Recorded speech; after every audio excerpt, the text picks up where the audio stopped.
All right. I'm having to remake a video because I had made a mistake. I'd given advice that I had read online about if you get caught in a rip tide.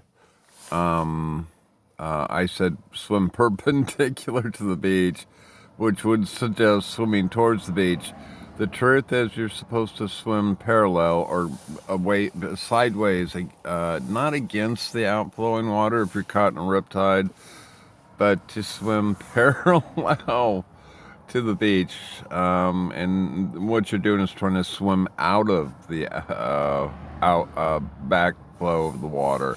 I have never been caught in a riptide, okay? And it sounds really scary, and apparently is a very that is a real danger on the Oregon coast and apparently on the North California coast.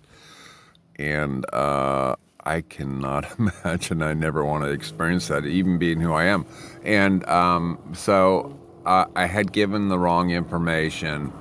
I said swim perpendicular, so I guess that would suggest swimming towards the beach, which would be most people's impulse. But what I've read is that you're supposed to swim parallel to the beach. So I didn't want to post that video the way I had worded it. So it was important. And again, I am on the North California coast, and it's very beautiful. I see a lot of things that are similar to the Oregon coast, and it's very beautiful. It feels like home in a lot of ways, but then it's unique in its own way. And so it is a North California coast. Okay.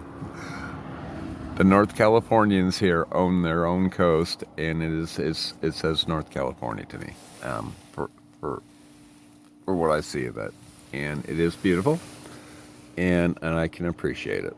I want you to know that I truly do appreciate it, and I have to try to make another video before I move on, and yeah, so. Thank you. You've taken very good care of your North California coast. It's very beautiful. There's no trash and it's well maintained. I would say whoever is managing the parks and the coast up here, from what I've seen, has done a very good job. Has done a very good job. And I don't know if you guys do this. I know on the Oregon coast, they have groups that get together and they will walk along the Oregon coast sections of it, and they will pick up the trash because let's face it, people tend to leave their trash in the worst places, if you know what I mean.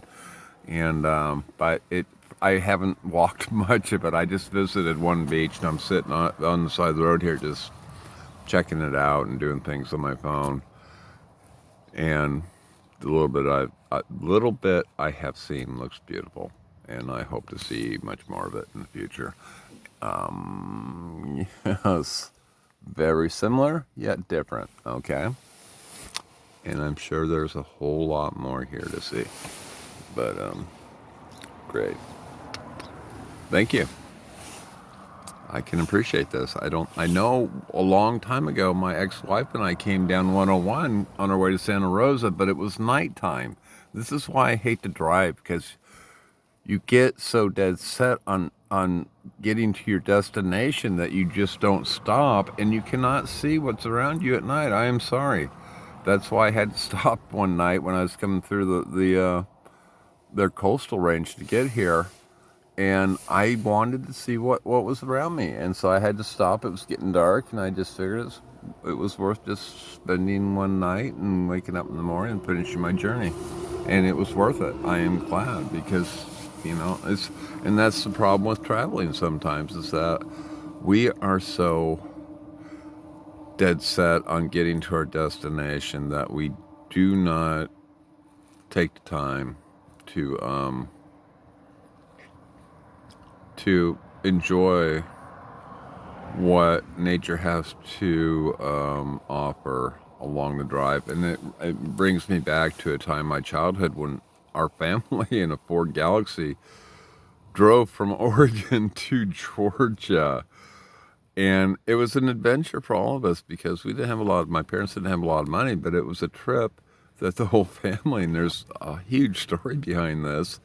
But we traveled. We traveled from Oregon. And that is a long trip to go in a four-door Galaxy 500 sedan, and that car would not quit.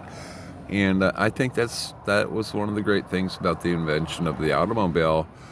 It opened up it opened up America to everybody. I mean, the car brings with it freedom. Unfortunately, it also brought traffic jams and parking lots, and I mean there was a whole lot of things that brought with us. So sometimes it's good to, like, if you're living in a small community, leave your car in the driveway or in the garage and just go for a walk, you know. And I've noticed things in my own home city that I had driven down this one road, many roads, but this one road so many times, and there was so much. I mean, it was still familiar. I saw the things I always saw, but I saw things when I walked through it that I never would have noticed because I was in a car and I moved through it so fast that there was no way to take, to see what was really unique about that neighborhood. So sometimes you just need to park your car and go for a walk in your own neighborhood or farther out, or around your community. But that's why I took the time to stop, just to see, just to take an observation of what was happening here. Anyway, that's it.